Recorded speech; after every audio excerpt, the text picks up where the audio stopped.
Good afternoon. Thanks for tuning in to another daily conversation about situations in everyday life. So let's talk about it. So today I want to talk about something that's been kind of a topic that's been surrounding, just myself, my thought process, and also something that I'm observing amongst a lot of friends and families that I'm kind of connected to.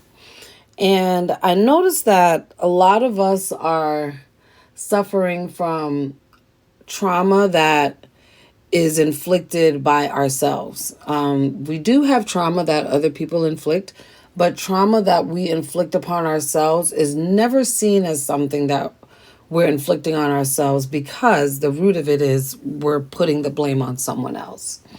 The question I want to ask us is, are we blaming others for our decisions in life? Or are we owning our decisions? We make decisions in life sometimes based on the outcome that we want. And it's not necessarily something that is allotted for us. It could be something that we just want so bad and it's not in our cards for us. So we go so hard for it and then it turns out bad because it was never designed for us. It was never ordained for us to have. And we went so hard for it, to receive it, to embody it, to be involved with it. And now destruction has occurred and we want to put that blame on someone else. When we were the ultimate decision maker in that situation, right? Why do we do that? Why do we allow these burdens to become a part of our lives and a part of the things that we have to now overcome to get to the better part of us, right? It's like, if you look at every decision that you made in life, was it solely made based off of your core, based off of what you wanted? Did you assess the situation? Did you peel back the layers? Did you process it as, okay, this is something that I want to do. This is not something that someone else wants me to do. This is something that I want to do. Did we ever get there? Did we ever even assess a situation in that manner? I remember growing up, my dad, he was a really devoted man to his culture, right? And he raised his children as such. Most of us, we raise our kids based off of what we know, right? We teach them what we know. We teach them what we've learned. We teach them our culture. We teach them our rituals, right? We bring them up in our knowing, right? And also in our unknowing, because a lot of times we're teaching them things that was given to us by our parents, but it wasn't something that we allowed it to become us. We just took it on because it was told to us. It was told that it was right. How did you assess whether it was right or wrong for you? Someone just told you that it was right? You're supposed to do this. You believe it, right? I look at you and I tell you, I'm black, I'm white, I'm a girl, I'm a guy.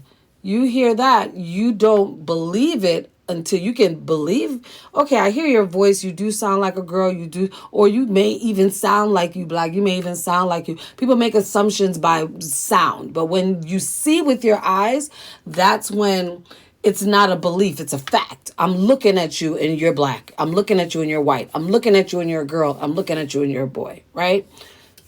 Our visual allows us to see facts, right? You can see something, you can know something, right? But because it doesn't resonate with you, you don't believe it.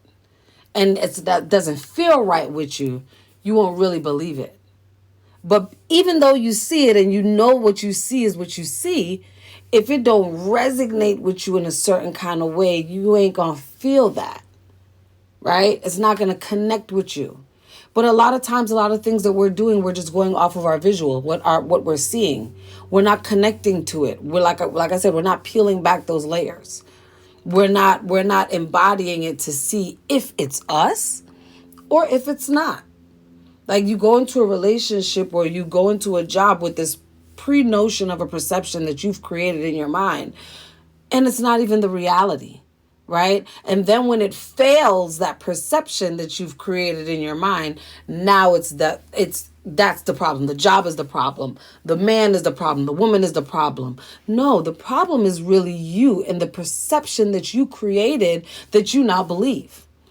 And because it's something that you believe, you go hard for it, right? I'm going to tell, even though I know this guy is showing me red flags left and right? No, he does not respect you. No, he does not like you. No, he does not. But you're telling yourself, yes, he does. He just doesn't know it yet. Yes, he does. His mama just didn't raise him right. I got to raise. So you now start to take on things that you have nothing to do with.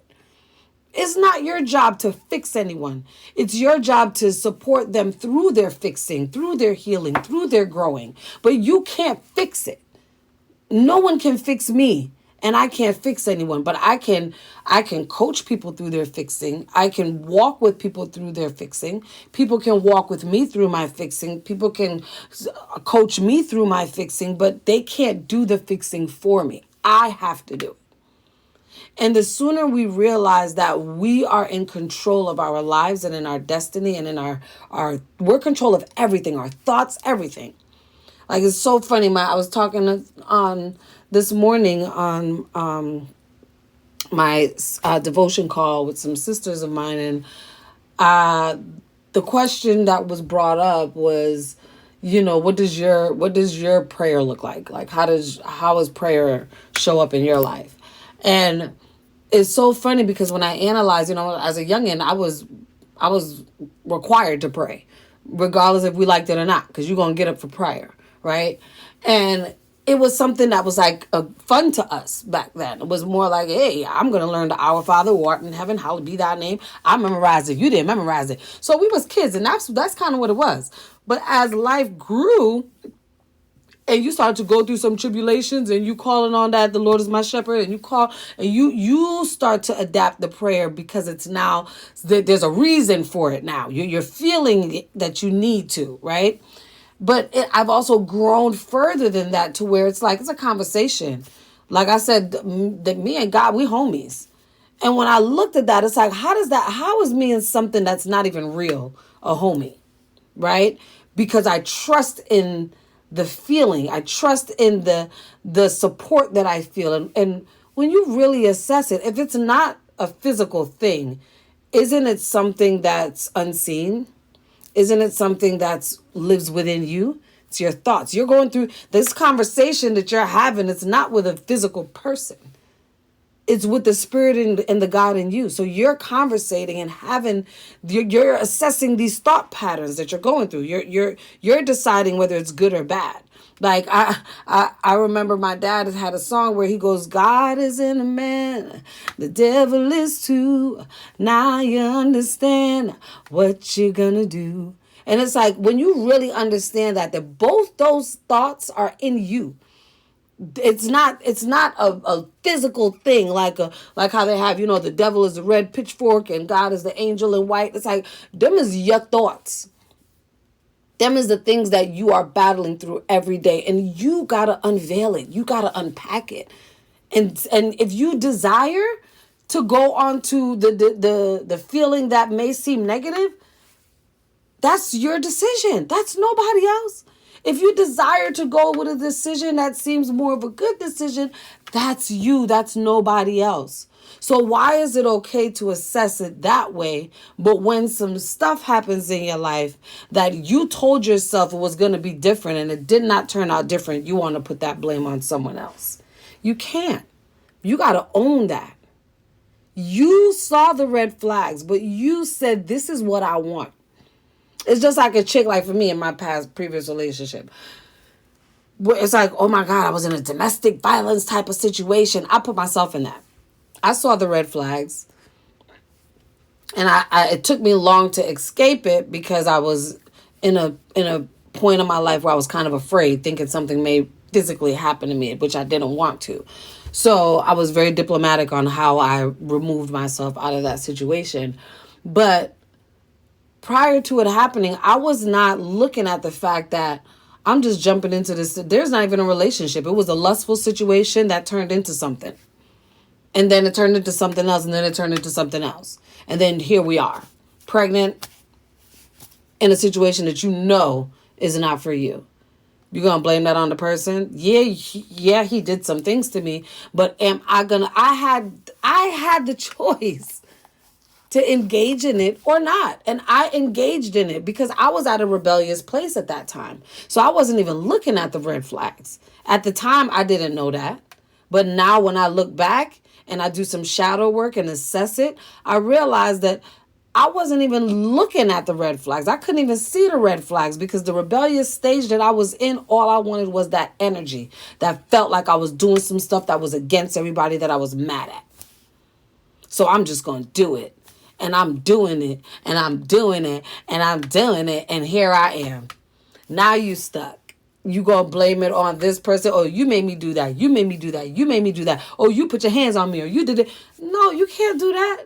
Yeah, everyone's gonna have to own their part that they played, but so do you. Because that's not a justification for the abuse that I went through. It's not a justification for the disconnect that I went through from my loved ones that I felt was my vision, my village at the time. That I can't blame that on anybody. All of those parties will have to own that part that they played.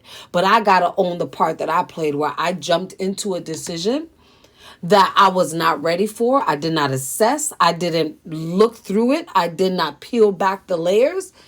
And I didn't ask myself the right questions. I was just going because I was rebelling. I was already broken. I was already hurt. I was already felt misused and just like not valued. So when I found a situation where I just felt like I was making myself valued, and I attracted that. I attracted that, and I'm telling myself this, and it's like, okay, this is what you want to hear? I'm going to give you this, and I'm not even ready for this. This is the situation that I'm dealing with on the other end. A person that wasn't even ready for the situation, but went along with it because I made it so good. I created this life. I created a package. I created an image of something that he just went along with the ride for. And when his anger couldn't control certain conflicts that came forth is when it resulted to leaking over into the domestic violence type of situation. You're just dealing with two people that can't handle the emotions of what's going on right now. It just got out of control because you're dealing with people that don't have the right tools, don't have the ability to communicate, don't have the ability to control anger. And you can't blame anyone because I put myself in that position. I can't blame him. I can't blame my previous relationship before that. I can't blame my parents. I can't blame my siblings. I can't blame nobody. I can only blame myself. Because even if I didn't know it then, now I know. So I have to refix my thought process and even the things that come out of my mouth pertaining to that situation. Because we're all human. We're all in this thing growing every day. And you're not going to make the best decisions sometimes. But the beauty is when you can own your decisions, see where you went wrong, and move on from there. That's where I want us all to look into our situations and start to do. Like all those things that we're holding on to as trauma, look at them and make sure that they're not trauma that you had something to contribute to. And own that part of it that you had anything to contribute to and move on from there. Because even in your silence, that is you contributing to the hurt that's happening to you. So even if you say, oh, I wasn't combative, I didn't do anything to deserve that, in your silence, you are condoning with what is happening to you. And that part you have to own. So just look through that in your life so that we could get to a better place in life. Let's make sure that we're not holding on and impacting ourselves with these feelings of depression and these feelings of blame on others because of things that happened in our life. Let's assess them, let's heal from them, and let's move forward. And with that being said, I encourage you all to go out there today, love yourself, Think about the decisions that you're making before you make them, assess them thoroughly, and then continue to be the best version of you.